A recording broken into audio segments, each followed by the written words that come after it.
When it was determined that we should sail for Italy, they delivered Paul and certain other prisoners to a centurion named Julius of the Augustan band. Embarking in a ship of Adramyttium, which was about to sail to places on the coast of Asia, we put to sea, Aristarchus, a Macedonian of Thessalonica, being with us. The next day we touched at Sidon. Julius treated Paul kindly and gave him permission to go to his friends and refresh himself. Putting to sea from there, we sailed under the lee of Cyprus, because the winds were contrary. When we had sailed across the sea which is off Cilicia and Pamphylia, we came to Myra, a city of Lycia. There the centurion found a ship of Alexandria sailing for Italy, and he put us on board. When we had sailed slowly many days, and had come with difficulty opposite Cnidus, the wind not allowing us further, we sailed under the lee of Crete, opposite Salmone. With difficulty sailing along it, we came to a certain place called Fair Havens, near the city of Lasea.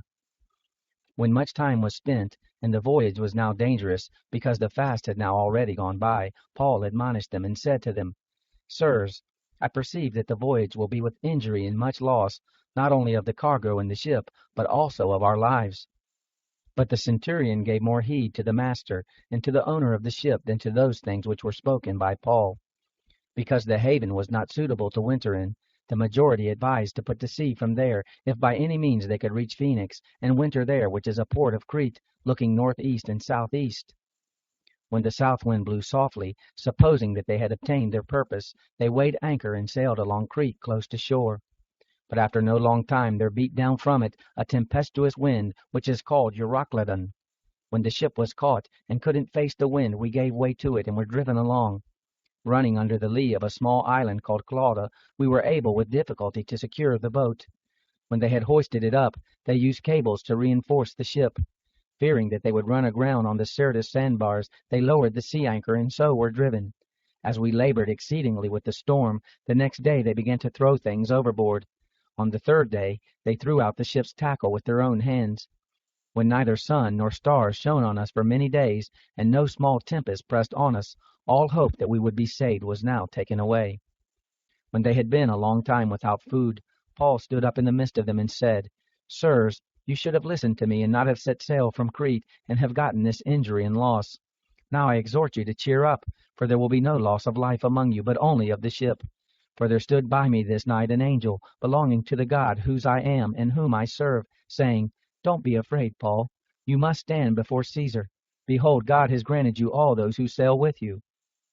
Therefore, sirs, cheer up, for I believe God, that it will be just as it has been spoken to me, but we must run aground on a certain island. But when the 14th night had come, as we were driven back and forth in the Adriatic Sea, about midnight the sailors surmised that they were drawing near to some land. They took soundings and found 20 fathoms. After a little while they took soundings again and found 15 fathoms.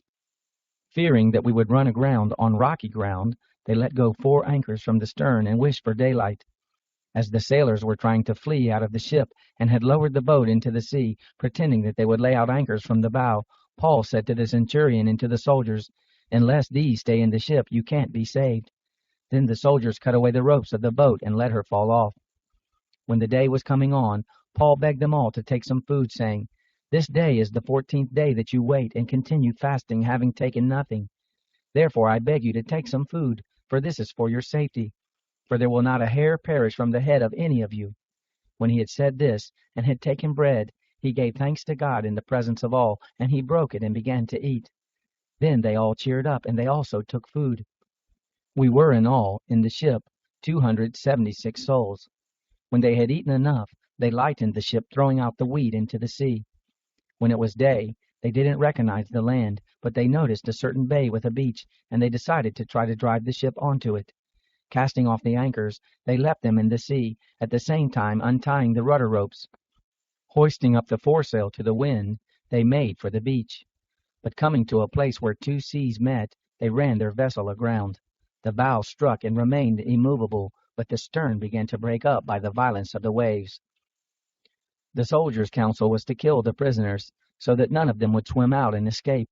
But the centurion, desiring to save Paul, stopped them from their purpose, and commanded that those who could swim should throw themselves overboard first to go to the land, and the rest, some on planks, and some on other things from the ship.